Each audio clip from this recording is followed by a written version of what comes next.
ഇന്നത്തെ നമ്മുടെ വീഡിയോയ്ക്ക് നമ്മുടെ എല്ലാ കൂട്ടുകാർക്കും സ്വാഗതം. പുതിയ കൂട്ടുകാരൊക്കെ നമ്മുടെ വീഡിയോ കാണുന്നുണ്ടെങ്കിൽ നമ്മുടെ ചാനലൊന്ന് സബ്സ്ക്രൈബ് ചെയ്യുക കേട്ടോ. മിക്ക ടോപ്പ് എടുക്കുമ്പോഴേ അതിന് ചിലതിനൊക്കെ കൈ കുറവായിരിക്കും, ചിലതിന് കൈ തീരെ ഇല്ലാത്തതായിരിക്കും. നമുക്ക് എടുക്കുന്ന ടൈമിലൊക്കെ നമുക്കത് ഇടാനായിട്ട് ഭയങ്കര ഇഷ്ടമായിരിക്കും. പിന്നീട് നമ്മൾ കൈ ഇല്ലാത്ത കാരണം നമ്മളത് ഇടാതെ അലമാരിയിലൊക്കെ മാറ്റി വെച്ചിട്ടുണ്ടാവും. അപ്പം അങ്ങനെയുള്ള ടോപ്പുകളൊക്കെ ഉണ്ടെങ്കിലേ വേഗം എടുത്തിട്ട് പോരെ കേട്ടോ. നമുക്കതിനൊക്കെ അതിൻ്റെ മെറ്റീരിയൽ വെച്ചിട്ട് തന്നെ നമുക്ക് കൈ തയ്ച്ചെടുക്കാം. കുറച്ച് നാൾ മുന്നേ വരെ നമ്മൾ നല്ല ഇറക്കുള്ള ടോപ്പുകളൊക്കെയാണ് കേട്ടോ എല്ലാവരും ഒരുവിധമൊക്കെ ഉപയോഗിക്കാറ്. ഇപ്പോൾ ആ ഒരു ട്രെൻഡൊക്കെ കുറഞ്ഞിട്ടുണ്ട്. ഇപ്പോൾ ഡെയിലി ഏറ്റവും സിമ്പിളായിട്ടുള്ള മോഡലൊക്കെയാണ് എല്ലാവരും ഉപയോഗിക്കുന്നത്. അപ്പോൾ ഇതുപോലെ നമ്മൾ എടുത്തിട്ടുള്ള പോലത്തെ ടോപ്പുകളൊക്കെ എല്ലാവരുടെ കയ്യിലുണ്ടെന്നുണ്ടെങ്കിലേ അതിനൊന്നും കൈ അധികം ഉണ്ടാവില്ല. നമുക്കതിൻ്റെ മെറ്റീരിയൽ വെച്ചിട്ട് തന്നെ നമുക്ക് കൈ തയ്ച്ചെടുക്കാം. ഈ ഒരു ടോപ്പ് അത്യാവശ്യം നല്ല ഇറക്കുന്നുണ്ട് കേട്ടോ. അപ്പോൾ ഇതുപോലെ ഇറക്കായിട്ട് ഇപ്പോൾ ആരും ഇങ്ങനെ നിലത്തിട്ട് വലിച്ച മോഡൽ അങ്ങനെ ഇട്ട് നടക്കൽ കുറവാണല്ലോ. നമുക്കിതിൻ്റെ ആവശ്യത്തിനുള്ള ഇറക്കം എത്രയാണെന്ന് നോക്കിയതിന് ശേഷം താഴ്വശത്ത് നമുക്കതിന് എത്ര അളവിലാണ് കൈ വേണ്ടതെന്നുള്ളത് ഇതുപോലെ മാർക്ക് ചെയ്യുക. നമുക്ക് നേരെ വേണമെങ്കിൽ ഒന്ന് വരച്ചെടുക്കാം കേട്ടോ. ആ ഒരു ഭാഗത്തു കൂടെ നമുക്ക് കട്ട് ചെയ്ത് മാറ്റേണ്ടതാണ് മടക്കി തയ്ക്കാനായിട്ട്. പിന്നീട് താഴോട്ടുള്ള ഈ ഒരു ഭാഗത്താണ് നമുക്ക് എത്ര ഇറക്കാണ് കൈ വേണ്ടതെന്ന് വെച്ചാൽ അതും മാർക്ക് ചെയ്യുക. സ്ലിറ്റുള്ള ടോപ്പിലായാലും ഇതുപോലെ ഇറക്കുള്ള ടോപ്പാണെന്നുണ്ടെങ്കിൽ താഴ്വശത്ത് നിന്നിട്ട് നമുക്കതിനുള്ള കൈ കട്ട് ചെയ്തെടുക്കാം. ഒരുപാട് ഇറക്കുള്ള വലിയ കൈയൊന്നും കിട്ടില്ല. സിമ്പിളായിട്ട് ചെറിയൊരു കൈ വെച്ച് കൊടുക്കാം കേട്ടോ. നമുക്ക് കൈ നമുക്ക് മാർക്ക് ചെയ്യുന്നൊക്കെ മുപ്പാടേ നമ്മുടെ ആ ഒരു ടോപ്പിൻ്റെ കൈക്കുഴിയുടെ ഭാഗത്തെ അളവുണ്ടല്ലോ അതാദ്യം കണ്ടുപിടിക്കുക. നമ്മളത് ഇതേപോലെ വെച്ചിട്ട് ഇതുപോലെ കണ്ടുപിടിക്കാണ് കേട്ടോ ചെയ്യേണ്ടത്. ഈ ഒരു ടോപ്പിൻ്റെ കൈക്കുഴിയുടെ ഭാഗം ഉള്ളിലോട്ട് മടക്കി തയ്ച്ചിരിക്കുകയാണ് കേട്ടോ. അവിടെ ഒരു തീരെ കൈയില്ലാത്ത കാരണം നമുക്ക് 10.5 ഇഞ്ചാണ് കൈക്കുഴി കിട്ടിയിട്ടുള്ളത്. ആ ഒരു 10.5 ഇഞ്ച് നമ്മുടെ ആ ഒരു തുണിയിൽ മാർക്ക് ചെയ്തെടുക്കുക. കൈ മാർക്ക് ചെയ്യുമ്പോഴേ ആ ഒരു ടോപ്പ് വശത്ത് 3 ഇഞ്ച് മാർക്ക് ചെയ്തിട്ടുണ്ട്. പിന്നെ അതിൻ്റെ അറ്റത്തെ ഭാഗത്തും നമ്മൾ താഴോട്ട് നീങ്ങിയിട്ട് 3 ഇഞ്ചോളം മാർക്ക് ചെയ്തിട്ടുണ്ട്. ഇനി നമുക്ക് ആ ഒരു ഭാഗത്ത് നിന്നിട്ടാണ് കേട്ടോ 10.5 ഇഞ്ചിലേക്ക് ഇത് ഇതേപോലെ നമ്മൾ താഴെ മാർക്ക് ചെയ്തിട്ടില്ലേ ആ ഒരു ഭാഗത്തേക്ക് എത്തിക്കേണ്ടത്. അതിന് ശേഷം നമ്മൾ വീഡിയോയിൽ കാണുന്ന പോലെ ഇതുപോലെ ഇങ്ങനെ കുഴിച്ച് മാർക്ക് ചെയ്യാം കേട്ടോ.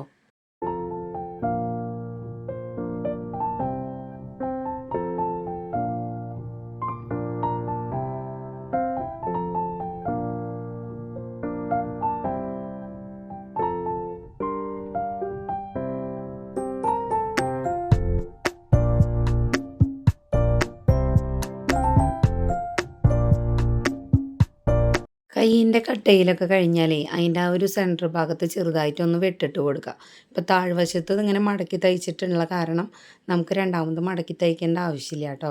പിന്നെ ഇതിന് ശേഷം ഇതേപോലെ നമ്മുടെ ടോപ്പ് വെച്ചിട്ട് ഒന്ന് കറക്റ്റ് അല്ലേന്ന് നോക്കുക. ആ ഒരു കൈക്കുഴിയുടെ ഭാഗം കൈക്കുഴിയുടെ ഭാഗത്തുണ്ടല്ലോ ഉള്ളിലോട്ട് നമ്മൾ മടക്കി തയ്ച്ചിട്ടില്ലേ ആ ഒരു ഭാഗത്തിന് കറക്റ്റ് വെച്ചതിന് ശേഷം ഇതുപോലെ കട്ട് ചെയ്ത് മാറ്റാം. എന്നാലാണ് കേട്ടോ നമുക്കത് തയ്ച്ചെടുത്ത് കഴിഞ്ഞാൽ നല്ല വൃത്തിയിൽ കിട്ടുള്ളൂ. കൈക്കുഴിയുടെ ഈ ഒരു ഭാഗത്ത് വെട്ടിക്കളയാതെ തയ്ക്കണം എന്നുണ്ടെങ്കിലേ നമ്മുടെ അവിടുത്തെ നമ്മൾ തയ്ച്ചിട്ടുള്ള ആ ഒരു തയ്പ്പിനെ മാറ്റിയതിൻ്റെ ശേഷം നമുക്ക് വേണമെന്നുണ്ടെങ്കിൽ ടോപ്പിൻ്റെ നല്ല വശാക്കി വെച്ചിട്ടേ നമ്മുടെ ആ ഒരു കൈക്കുഴിയുടെ സെൻറ്റർ ഭാഗം ഉണ്ടല്ലോ അതിൻ്റെ തൊട്ട് താഴോട്ട് കൈയിൻ്റെയും നല്ല വശം എടുത്ത് വയ്ക്കുക താഴ്വശത്തേക്ക്. എന്നിട്ട് മേൽഭാഗത്തു കൂടെ നമുക്ക് വേണമെങ്കിൽ തയ്ച്ചെടുക്കാം. അപ്പോൾ ഇതുപോലെ 2 തരത്തിലും തയ്ച്ചെടുക്കുക. ഏറ്റവും നല്ലത് ഇതുപോലെ കൈക്കുഴിയുടെ ആ ഒരു ഭാഗം കട്ട് ചെയ്ത് മാറ്റിയിട്ട് ആ ഒരു നമ്മൾ തയ്ച്ചിട്ടുള്ള തയ്പ്പിനെ വിടിയിപ്പിക്കുക. അതിന് ശേഷം കൈ വെച്ച് തയ്ച്ചെടുക്കുന്നതാണ് കേട്ടോ ഏറ്റവും നല്ലത്.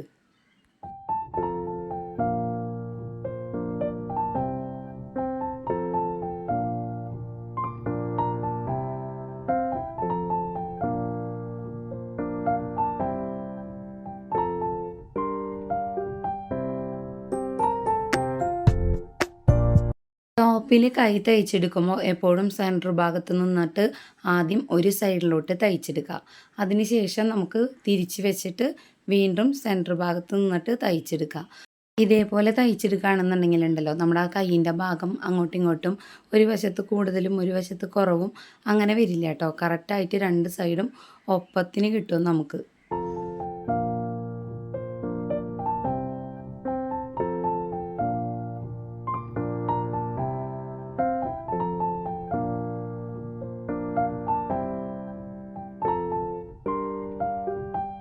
ഇതേ രീതിക്ക് നമ്മൾ 2 കൈയും തയ്ച്ചെടുത്തിട്ടുണ്ട്.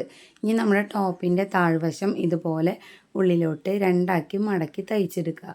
താഴ്വശം നമ്മൾ മടക്കി തയ്ച്ചതിൻ്റെ ശേഷം നമുക്ക് ടോപ്പിൻ്റെ സൈഡ് വശം ഒന്ന് ഷേപ്പ് ചെയ്തെടുക്കണം.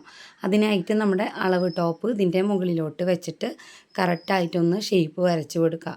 അതിന് ശേഷം നമ്മൾ സാധാരണ ടോപ്പിനും ചുരിദാറിനൊക്കെ നമ്മൾ ഷേപ്പ് ചെയ്യില്ലേ, അതേപോലെ കറക്റ്റായിട്ട് ഷേപ്പ് ചെയ്തെടുക്കുക. ഇന്നത്തെ നമ്മുടെ വീഡിയോ അത്ര വലിയ വീഡിയോ ഒന്നല്ല കേട്ടോ, ഒരു കുഞ്ഞു വീഡിയോ ആയിരുന്നു. അപ്പോൾ ചില കൂട്ടുകാർക്ക് ഇതുപോലും ചിലപ്പോൾ തയ്ക്കാൻ അറിയാത്ത കൂട്ടുകാരുണ്ടാവും. അപ്പോൾ അവർക്കൊക്കെ വേണ്ടിയിട്ടാണ് കേട്ടോ ഇതുപോലെ സിമ്പിളായിട്ട് നമുക്ക് തന്നെ ഇതൊക്കെ ചെയ്തെടുക്കാമെന്ന് പറഞ്ഞിട്ട് കാണിച്ചത്.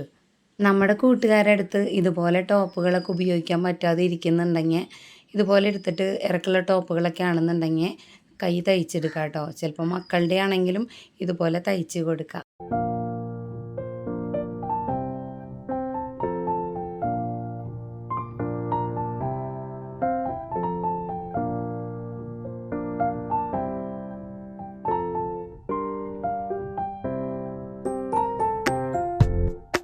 നമ്മുടെ ഈ ഒരു ടോപ്പിൻ്റെ കൈയൊക്കെ തയ്ച്ച് കഴിഞ്ഞിട്ടുണ്ട് കേട്ടോ. അപ്പോൾ താഴ്വശവും നമ്മൾ തയ്ച്ചെടുത്തിട്ടുണ്ട്.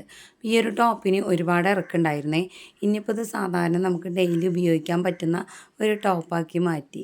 അപ്പോൾ ഇത്ര എളുപ്പത്തിൽ നമുക്ക് ഇതുപോലെയുള്ള കാര്യങ്ങളൊക്കെ ചെയ്തെടുക്കാം കേട്ടോ. അപ്പോൾ നമ്മുടെ ഇന്നത്തെ വീഡിയോ എത്രത്തോളം ഉള്ളൂ.